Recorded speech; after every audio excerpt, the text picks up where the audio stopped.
Taste the Daily.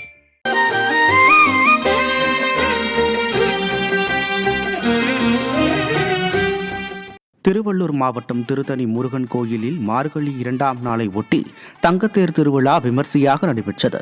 6 படை வீடுகளில் 5ஆம் படை வீடாக திகழும் சுப்பிரமணிய சுவாமி திருக்கோயிலில் மார்கழி மாதம் 2ஆம் நாளில் முருகர் வள்ளி தெய்வானையுடன் தங்கத்தேரில் உலா வந்து பக்தர்களுக்கு அருள் பாலித்தார்.